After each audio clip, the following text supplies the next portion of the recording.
So tomorrow you have a test. Okay, so tomorrow you have your test on sections 1-6 to 1-8. There's going to be 14 questions tomorrow. Now, my advice to you is the questions where you know that you need to go back and check to see if you have an extraneous solution. My advice to you is solve all 14. Then, if there's time, go back for any of those equations that you're supposed to check. Then go back and check and throw them out. I'd rather see you solve everything than waste time checking those radicals or checking those absolute value equations. I'd rather see you solve everything, then go back to see which answers you need to throw away. So for this one, this is the stuff from 1.6 here.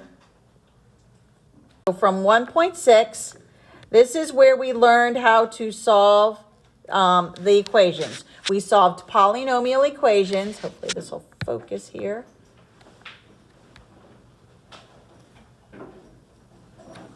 Okay, so in section 1.6, we broke it up into 3 different days. So for 1.6a, and I'll just write this stuff over to the side, I guess. So remember in 1.6a, this is where we solved polynomial equations. And we also solved a couple, I think we did like one rational equation. Remember, for the rational equation, all we're checking here is the denominator to make sure that the answer we get to see if it makes it undefined. We also covered the U substitution. So you'll have to be able to do all of this on the test tomorrow. Then in 1.6b, this is where we did the radical equations. And remember, your step number 1 for the radical, isolate the radical first. Then we're going to raise both sides to, I guess, the power of whatever the index of that radical was. Or if it's a fraction exponent, we raise it to the reciprocal power. Remember, for the radicals, these are the ones that you're supposed to check. But again, my advice to you is solve these first. Then if there's time, then go back and do the check. I'd rather see you leave both answers, and then if there's time, go back and do the check. But you're supposed to check the radicals. Then 1.6c, this is where we saw more rational equations, and we saw the absolute value. So for these, remember what we need to do for the rational equations. This is where we had to, when it's an equation, we eliminate the denominator. So we would find the LCD, multiply the whole equation by it, and then solve what remains. But remember, for the inequalities, we keep the denominator. So don't get confused on the two things here. So for the absolute value, though, remember, step number 1, always isolate the absolute value first. And then from there, you'll solve it, because what you're going to do is you're going to make your 2 different problems. So you make your 2 cases, and then you're solving it. And then from there, this you also have to check. But again, my advice to you is solve all 14 questions, then go back and check. Unless if it's super easy to check, then do it. Remember, we also have special cases on these absolute values. Remember, we will never get a negative number out of an absolute value.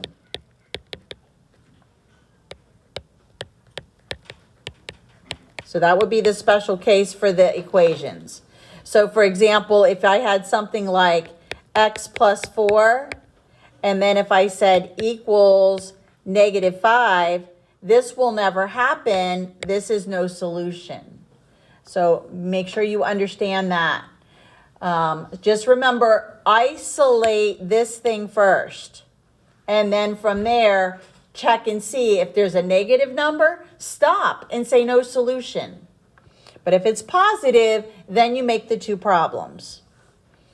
Then in section 1.7, so this was all 1.6.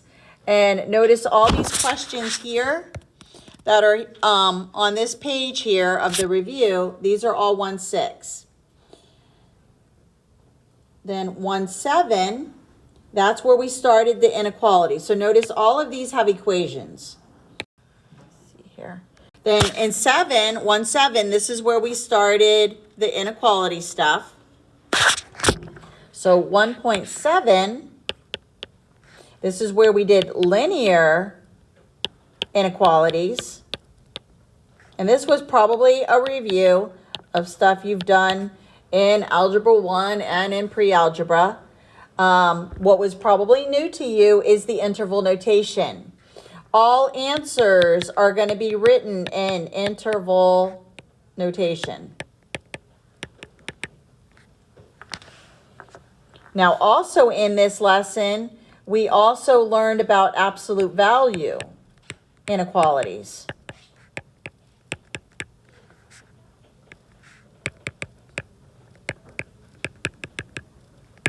So remember, steps still the same. Step number 1, isolate it first. Then you would make your 2 cases. Then you're going to solve it.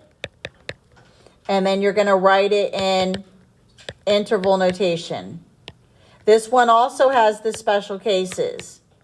So make sure you review when it's a negative or when it's a 0. Review those notes. Remember for this one, for these inequalities, you got to remember how I said the less and the greater, things like that, to know if it's an and or an or when you do your 2 cases. Then 1-8, we broke that up into 2 days. So this is where the 1-8 examples start. So 1.8a, this was the quadratic inequalities. And remember, we need to get it with a 0 on either the left or the right side. So we need to get the inequality.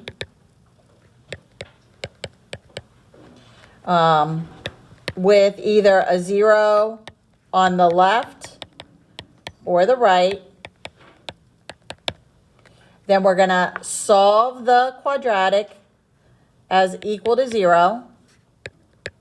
Now, if you can factor it, factoring's the fastest way. If it can't be factored, remember you have to do quadratic formula or completing the square. Okay, then what we're going to do is we put the solutions that we just got on the number line, because that's going to break up our number line. And then we do the test point. And then we'll look for the X's and the checks. And then we write it in interval notation.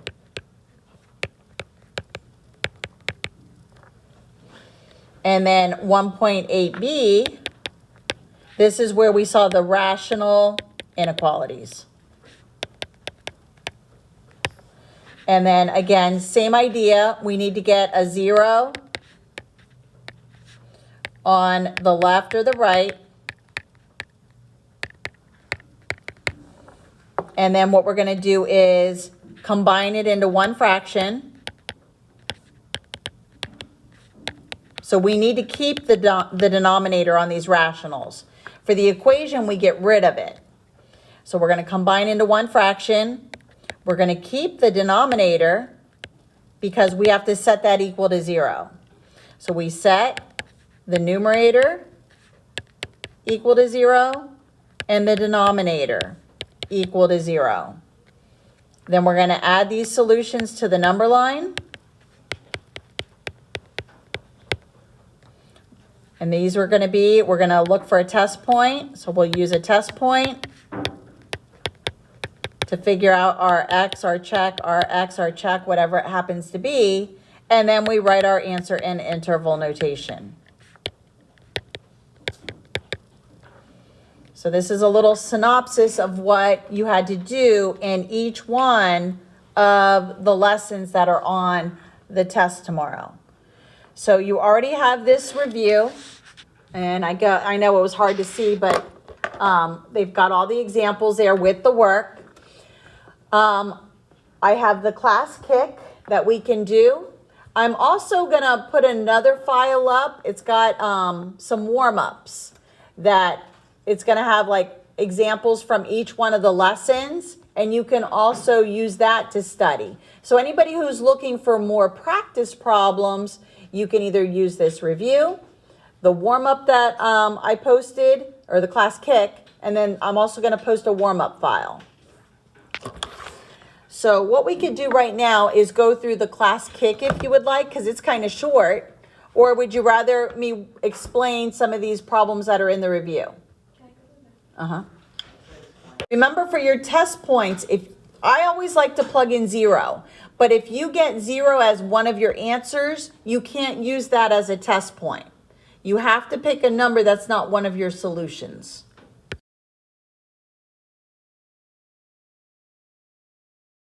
Okay, so let me do the first example here. Okay, so for the first example, okay, so when we go to solve this one, remember, whenever you have a rational exponent, to get rid of it, we're going to raise both sides to the reciprocal power. So what I'm going to do here is raise this side to the 3/2 and this one. Now, once I multiply that 2/3 to the 3/2 power, this is just going to become to the first power. So this just frees up. However, be careful on this one, because remember, this is the root. This is the exponent. Remember, whenever we're solving by square rooting, we're going to get both plus and minus. So really what we're doing here is going to get positive and -7, and then we have to cube root it. So we're going to find the square root of 49, which gives me plus and -7. And now I'm going to raise both sides to the third power. So it's going to become x minus 1 is equal to plus and minus 343. So then what I'm going to solve is x minus 1 equals negative 343, and x minus 1 equals positive 343. And then I'm going to add 1. X equals negative 342. Add 1. And x equals 344. So my two solutions here are going to be negative 342 and positive 344.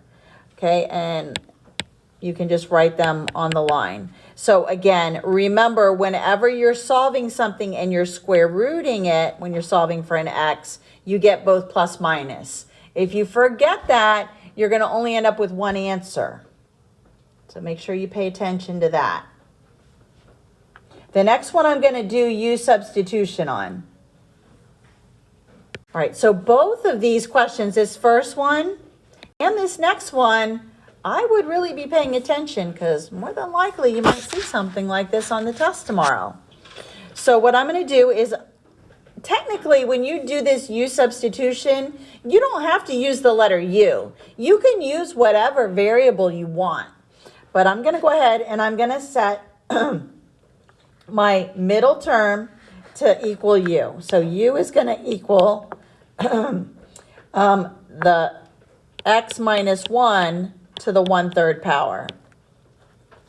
So what I'm doing is I'm replacing this right here with a u, but I still have the 5 that's here. And then again here, I'm replacing this part of it with the u, but then it's squared. And then equals 6. So the first thing I want to do is set my equation equal to 0. So I'm going to add 6. So u squared minus 5u plus 6 equals 0. Minus 6, sorry. There should be a positive 6. Is that what you're going to tell me? Thank you. So this is a positive 6. I don't know why I wrote it as negative there, but thank you. So this is a positive 6. So when I subtract it, it's going to be negative. All right. So now I need to factor this. So factors of -6 that when I combine them give me -5. So at first you might think, wait, 2 and 3. but our signs have to be different. So it's actually going to be x or u minus 6 and u plus 1. Then now I'm going to set each of my newly found factors equal to 0. Add 6. And u equals 6. And u equals -1. Now, it did not ask me to find the value of u. I want to find x, so now I need to substitute. So now, remember what I had set? U equal to was the x minus 1 raised to the 1/3 power. So let me replace both of these. So now to solve this, I need to raise both sides to the reciprocal power. So my reciprocal of 1/3 is 3. So I'm raising both sides to the 3rd power. And then now this would cancel this. So then this just ends up being x minus 1. 6 to the 3rd power is 216. I'll add 1. X equals 217. Over here, this cancels. -1 to the 3rd power is -1. I'm going to add 1. And x equals 0. I now need to check. So if I plug in these two numbers, I would get 217 minus 1 to the 2/3 power minus 5 times 217 minus 1 raised to the 1/3 power equals 6. So this will give me 216 raised to the 2/3, 216 raised to the 1/3. And I knew that the cubed root of 216 is going to be 6. And then this is 6 squared. So 36 minus 30, 6 equals 6. This checks, so this is a good answer. And then I'm going to plug in the 1 as well. Maybe I'll do it right above it. So 1 minus 1 to the 2/3 power minus 5 times 1 minus 1 to the 1/3 equals 6.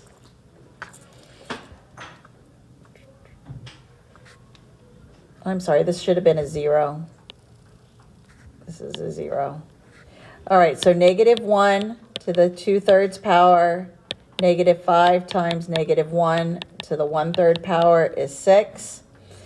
This, when I end up taking the cubed root of it, it's -1, but then when I square it, it turns +1. And then the cube root of -1 is -1. So -5 times -1, this becomes 1 plus 5, and I get 6 equals 6. This one checks as well. So the two correct answers here are going to be 0 and 217. So again, my advice to you is solve it all first. Then if there's time, go back and see which one of these two you would need to eliminate. Okay, we'll try the next one. So for the next one, whenever you have a radical equation, this is actually a cubed root, first step is always isolate. Notice it's isolated. So now in order to cancel out that radical, I'm going to just raise both sides to a power equal to the index. My index was a 3. So I'm going to raise both sides to the 3rd power, which then is going to cancel the radical. So now I'm just left with solving 2x minus 7 equals 7x plus 9. I'm going to move the 2x. It doesn't matter which way you move it. -7 equals 5x plus 9. Move the 9. -16 equals 5x. divide by 5, and x equals negative 16 over 5. Please check your answer here. You can plug it in. So 2 times negative 16 over 5 minus 7. Really, I'm just trying to see if it'll both simplify. Thank you. Okay. If it'll simplify down to the same thing.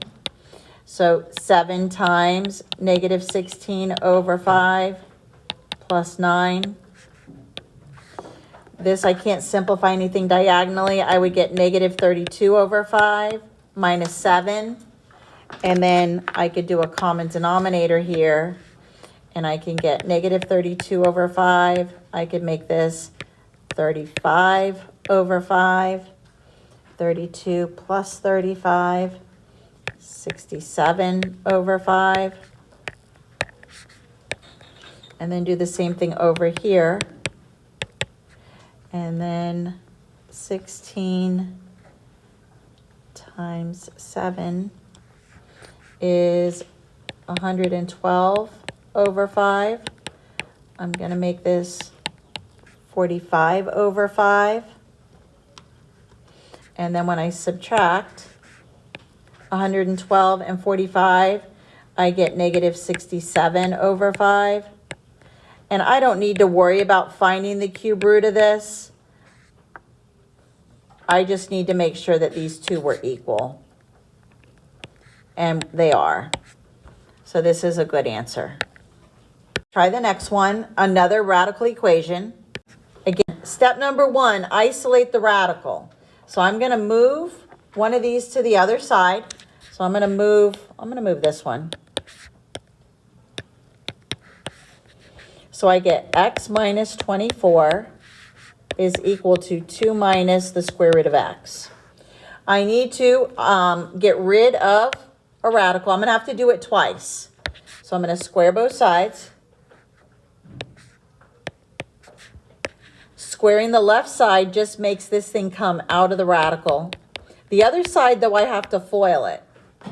So once I FOIL this, and again, if it helps you to write it out twice for yourself, then do that. So first gives me 4.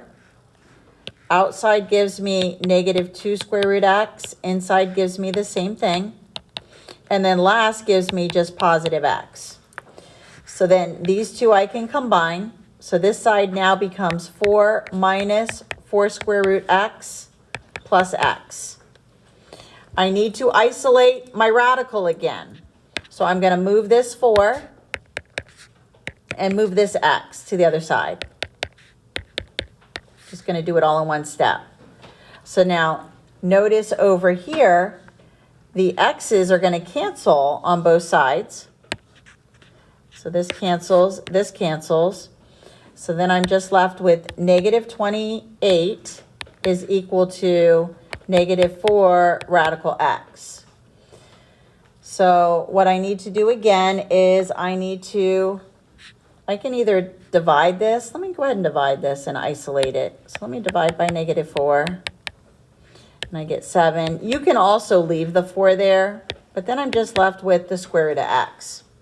So now, in order to solve this, I square both sides. So then I get 49 is equal to x. And then when I do the check here, let's see if it's going to work. So 49 plus 49 minus 24 equals 2. 7 plus, and then 49 minus 24 is 25. Get a 5. I get 12 equals 2. This doesn't work, so my answer here is no solution. This would be an extraneous solution. So if you don't have time to go back and check, it would be minimal points. But definitely you have to check those radicals. Yes? Maybe plus or minus 49. Let's see. We would only do that when we're solving for an x squared. So if it were x squared equal 49, then we would get plus minus 7. Does that make sense?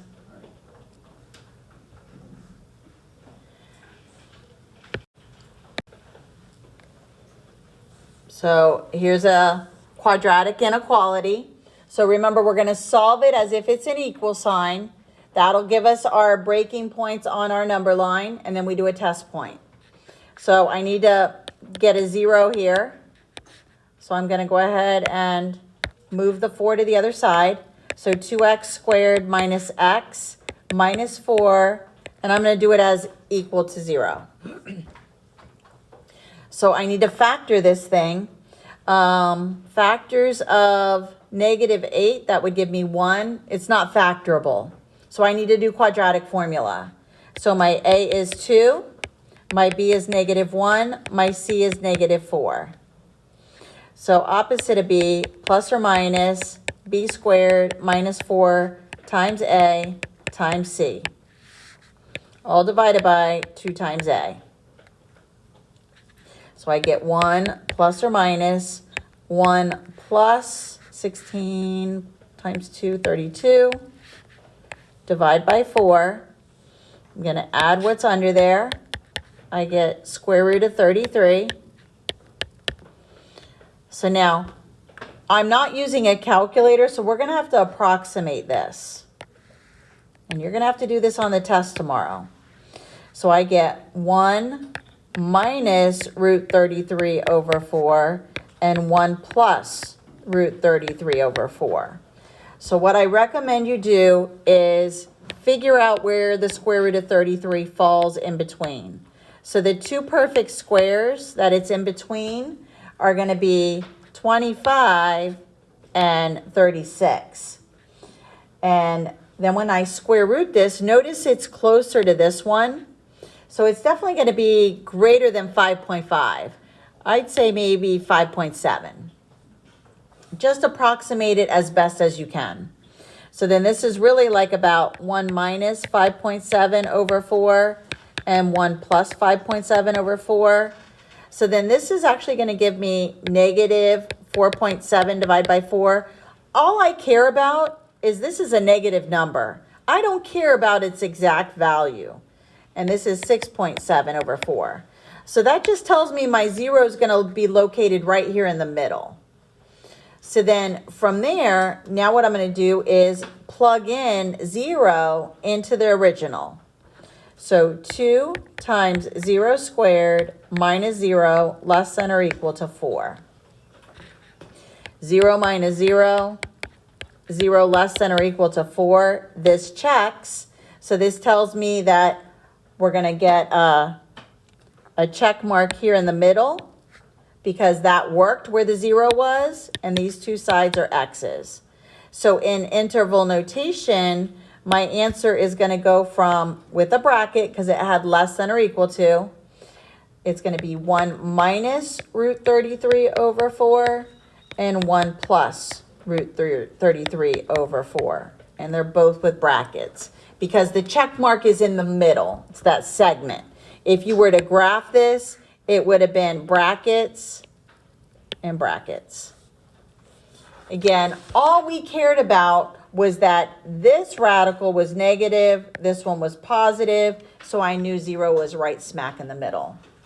So just a little overview of a few questions. I would definitely pay attention to this class kick. It's a good way to get you ready for tomorrow's test. In addition to the review that's posted, and then I'm going to post one more, and it'll be titled like warm-ups, and I'll also post a solution file for you as well for that one. So 14 questions tomorrow. Work as rapidly as you can. Again, I would solve everything and then go back and check those radicals and check those absolute values, and then see if there's any extraneous solutions. Remember to pay attention to the special cases for the absolute values. Remember, absolute value will never be a negative number. And also remember, if it's a 0, we also have to consider that. If it's less than or equal to 0 or greater than or equal to 0. Review the notes for those special cases. So So remember, you can get no solutions, you can get all real numbers. So make sure you're aware of how to do those when you take this test tomorrow. So if it's a no solution answer, you just can put the zero with the slash or write the word no solution. If it's all real numbers, and if it says interval notation, all real numbers written in interval notation is just from negative infinity to positive infinity. So be aware of that.